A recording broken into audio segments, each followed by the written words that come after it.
El COVID-19 está acabando con las comunidades indígenas de América Latina, tanto así que algunas podrían desaparecer.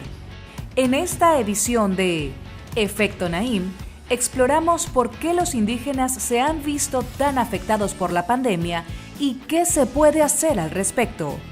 Además, Karina Sáenz Borgo, autora de la aclamada novela La hija de la española, nos cuenta cómo la literatura puede ayudarnos a entender los convulsos tiempos que estamos viviendo.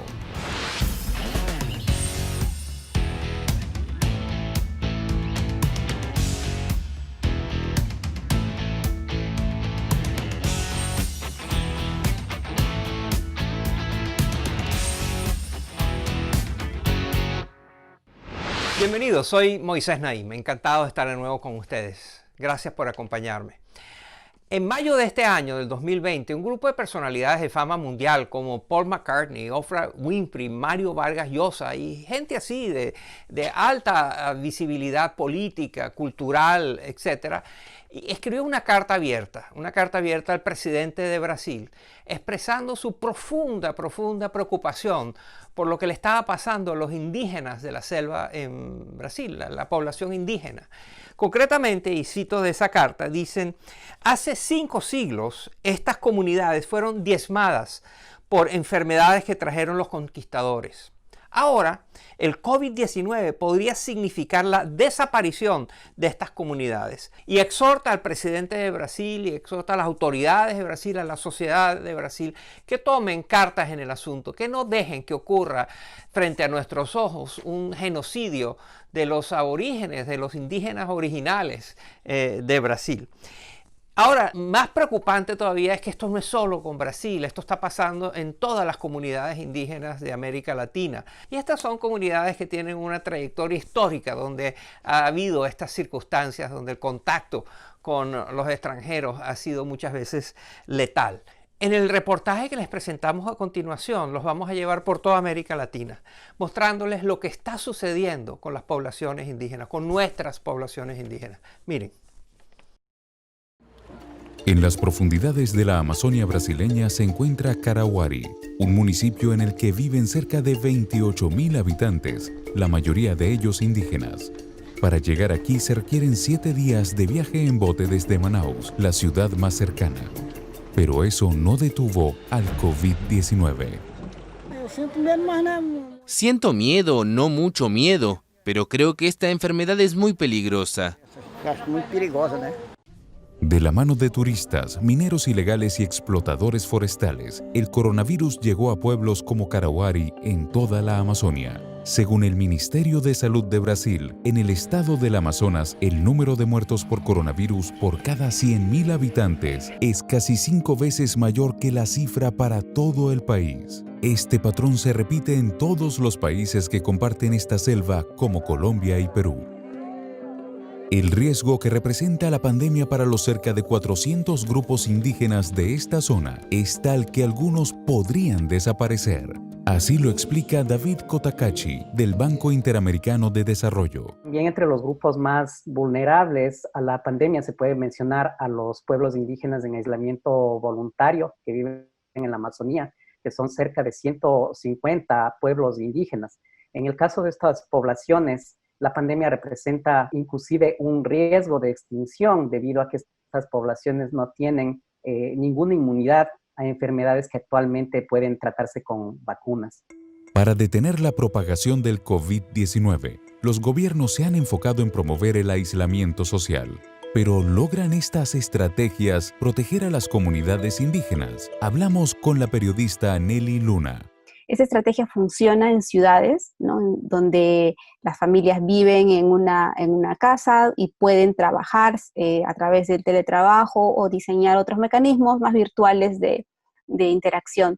Sin embargo, la estrategia en un inicio no contempló los mecanismos de vida tradicional que tienen las comunidades indígenas, tanto en el Amazonas como en los Andes. En ambos casos, las comunidades indígenas viven en núcleos familiares muy estrechos, muy fuertes y en espacios habitacionales muy reducidos. Tampoco se han involucrado a los líderes indígenas en la implementación de soluciones para enfrentar la pandemia, lo cual minimiza el éxito de las mismas en estas comunidades. Incluso los representantes del gobierno se han convertido en agentes de contagio al no seguir protocolos de higiene en el transporte y entrega de provisiones. Sin embargo, antes de la pandemia, la situación en estos grupos ya era precaria. Cifras del Banco Interamericano de Desarrollo indican que un indígena en América Latina tiene 3 veces más probabilidad de vivir en pobreza extrema que una persona no indígena.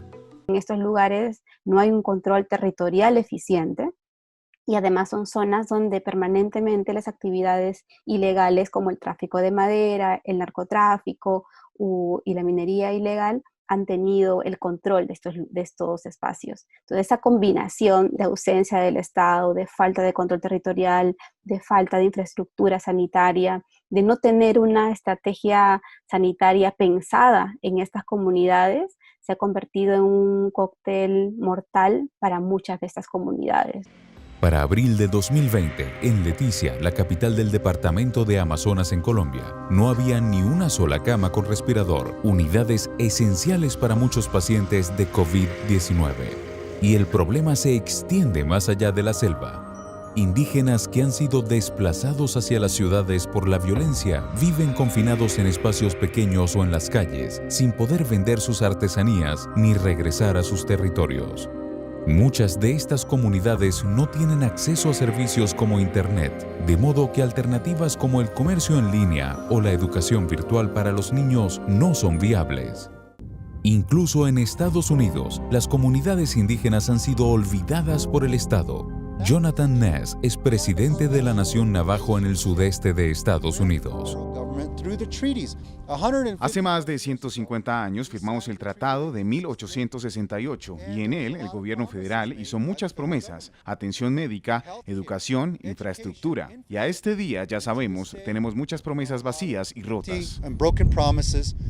Ante este panorama, algunos grupos indígenas recurren a lo que está a su alcance: aislarse en la selva, usar tapabocas hechos con hojas de plantas, desarrollar humos aromáticos que supuestamente eliminan los virus y buscar el apoyo de organizaciones no gubernamentales para promover donaciones. La pandemia no solo ha dejado al descubierto la inmensa deuda social que existe con la población indígena, también nos enfrenta a la trágica posibilidad de perder parte importante del patrimonio de la humanidad, visiones del mundo y conocimientos que han sido pasados de generación en generación. Que los gobiernos, que las sociedades no desarrollen iniciativas, que no tengan instituciones más fuertes para proteger a los indígenas de nuestro continente es realmente muy triste de reconocer e inaceptable. Y hay que hacer algo, y hay que hacer algo eficaz, hay que hacer algo muy pronto, porque si dejamos pasar el tiempo, es posible que los indígenas aborígenes, originales de América Latina, desaparezcan. A continuación voy a tener una conversación como no la he tenido hasta ahora en el programa. Es una conversación con una novelista para hablar de la imaginación. Hemos hablado mucho de los retos, las posibilidades de la tecnología, de la política, de la economía, pero hoy quiero hablar con esta escritora de cómo se ve el mundo de la pandemia, desde los ojos de una persona que escribe libros de ficción. A continuación, al regresar a la pausa.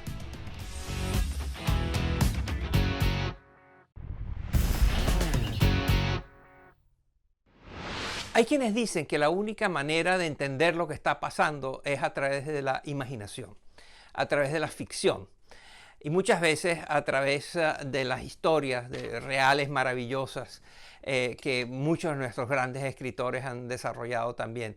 América Latina de tantas maneras se entiende mejor a través de las novelas de García Márquez, de Vargas Llosa y de otros, que a través de los análisis de los expertos. Y hoy está con nosotros una escritora que se llama Karina Sáez Borgo. Es venezolana, que se mudó a España hace ya años, es periodista, y mientras trabajaba como periodista iba escribiendo un libro que al salir fue una sensación. Antes de salir, inclusive, ya estaba vendido a 18 idiomas. Y el libro ha tenido un éxito extraordinario. Se llama La hija de la española. y cuenta de manera ficcionada la historia de lo que sucede en un país que sufre una implosión. Y queremos conversar con Karina Sáenz Borgo hoy acerca de cómo se ve América Latina desde los ojos de alguien que escribe ficción. A continuación, mi conversación con la muy talentosa Karina Sáenz Borgo.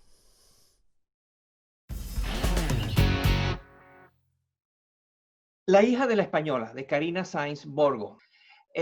Todos quienes leen este libro dicen que es un libro fascinante, que está muy bien escrito y que es muy duro.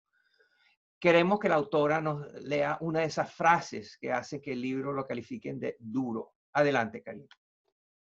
Cuando llegamos al cementerio, ya estaba abierto el hoyo con 2 fosas. Una para ella, mi madre, otra para mí. Ella había comprado la parcela años atrás. Mirando aquel hueco de arcilla, pensé en una frase de Juan Gabriel Vázquez que leí en una de las galeradas que tuve que corregir unas semanas antes. Uno es del lugar donde están enterrados sus muertos. Al observar el césped rasurado alrededor de su tumba, entendí que mi único muerto me ataba a una tierra que expulsaba a los suyos con la misma fuerza con la que los engullía. Aquella no era una nación, era una picadora. Este libro, Karina, es sobre nuestro país, sobre el tuyo y el mío, sobre Venezuela. Pero tú también has dicho que hay partes de esta historia que son universales. ¿Cuáles son esas? Yo creo que yo llegué a escribir La hija de la española después de mucho tiempo de encontrarme con mucha literatura europea y centroeuropea que me enseñaban que hay grandes tragedias que se han contado de manera universal, ¿no? Por ejemplo, la Natalia Ginzburg del éxito familiar. Y yo tuve una pulsión y tenía desde hace mucho tiempo, quería escribir una historia, una tragedia, creo que la nuestra es una tragedia, y que pudiese ser exactamente igual de universal, que no tenía por qué ceñirme al color local como reclamo. Por eso es que la novela tiene una serie de decisiones, muy pocas veces se dice que ocurre en Venezuela.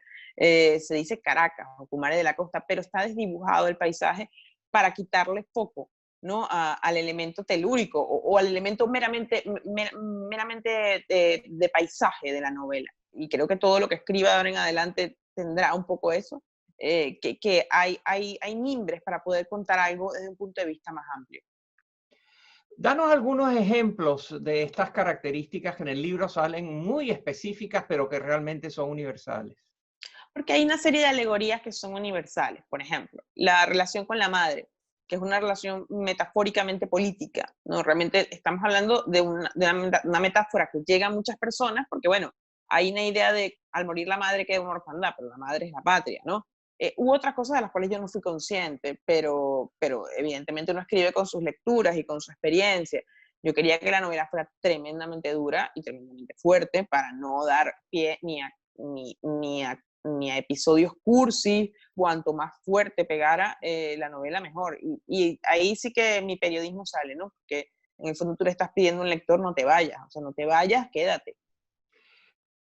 ¿Tú tenías la intuición de que esta novela iba a ser tan exitosa como ha sido? No, eso fue absolutamente algo fortuito.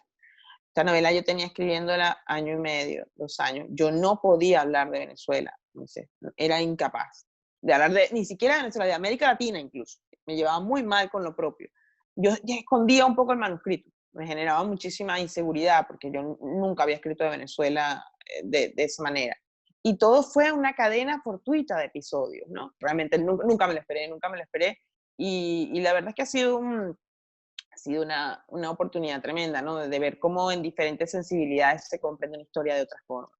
Esta novela tuya se suma a lo que se ha llamado la literatura del colapso, ¿no? De países que colapsan, Sí, sociedades sí. que hacen implosión, tragedias nacionales realmente. En el caso de Venezuela sabemos de qué se trata, pero ahora estamos frente a un nuevo tipo de colapso, que es el colapso producido por la pandemia.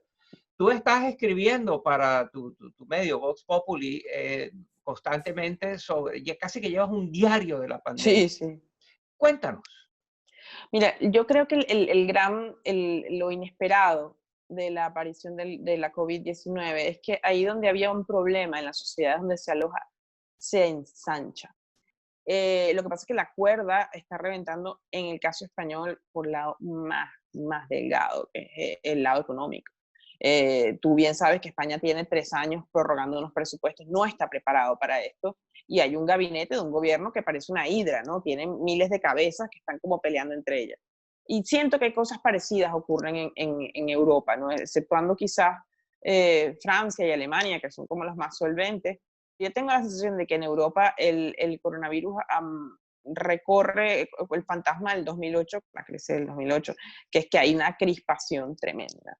Todo es pasto de enfrentamiento y de aprensión y de desconfianza. Y a mí me parece curioso el episodio. Yo a veces digo, yo me quejaba y yo decía, Dios mío, ¿por qué no nací en el mayo del 68? ¿Por qué no tenía 18 años? No, perdona, hemos visto más cosas. Mi generación ha visto caer el muro de Berlín, caer las Torres Gemelas, ha visto a Lehman Brothers en desbandada.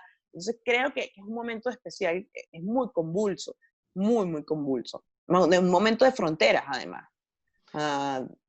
Una de las cosas, una de las consecuencias de estas crisis nacionales, de estas emergencias que arrasan a toda una sociedad, es que las certidumbres desaparecen, cosas que creíamos que eran permanentes y ciertas y seguras, dejan de serlo.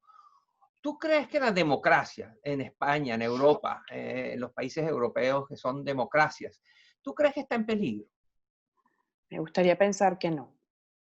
Me gustaría pensar que no. Pero hay una forma, como una nueva infección en las democracias, que tiene un poco que ver como con el brote de los populismos, ¿no? Y tanto en Europa el populismo de izquierda como el populismo de derecha está muy, muy, muy a la vanguardia. En el caso español, además creo que llega un momento donde era necesaria una reforma.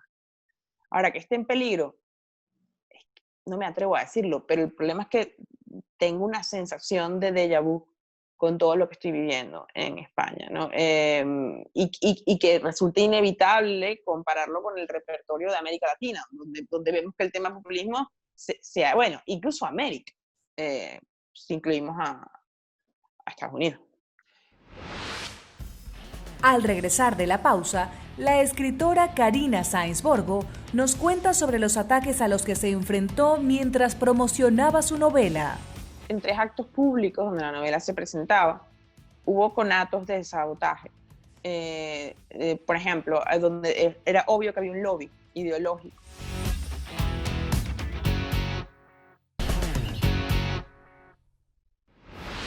Regresamos con esta edición de Efecto Naim con la escritora Karina Sáenz Borgo.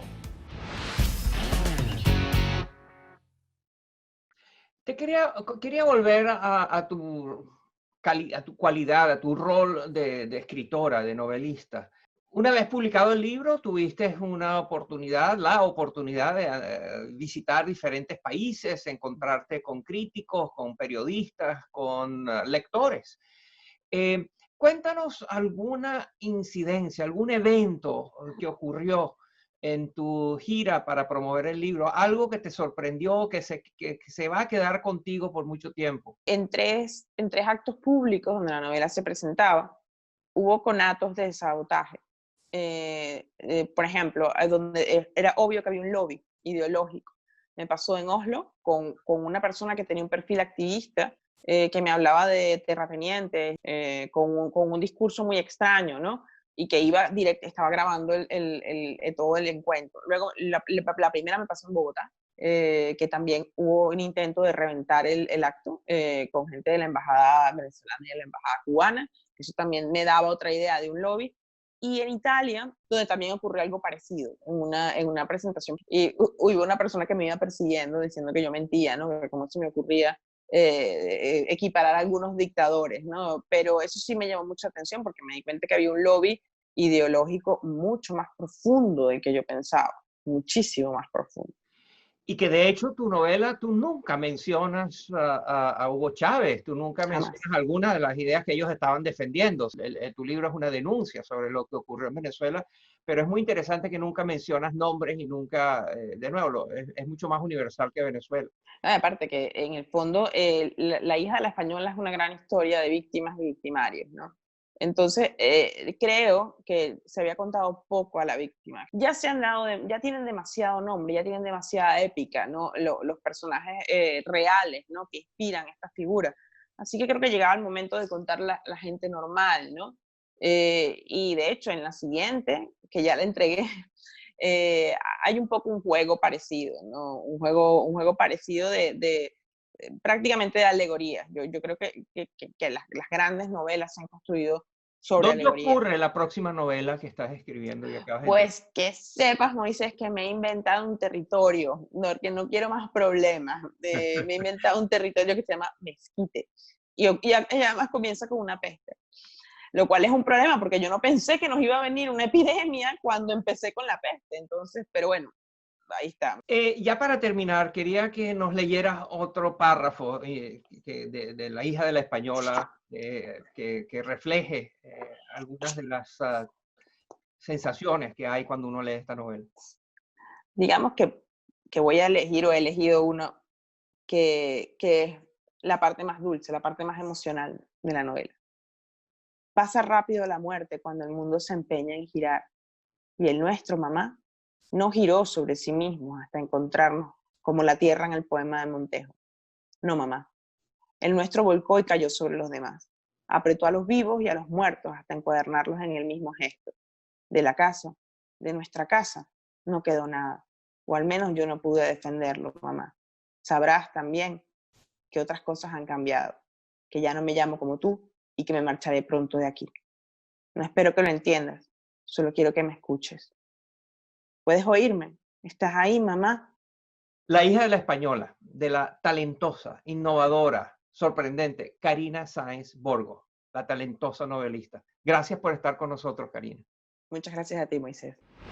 La realidad vista desde el mundo del arte, concretamente desde la literatura, es una manera diferente de entender lo que nos está sucediendo, pero quizás más profunda, quizás más perdurable. Tuvimos a Karina Sáenz Borgo con nosotros y nos iluminó, nos hizo pensar en otras posibilidades de cómo entender lo que nos está sucediendo. Espero que les haya interesado. Nos vemos la semana que viene.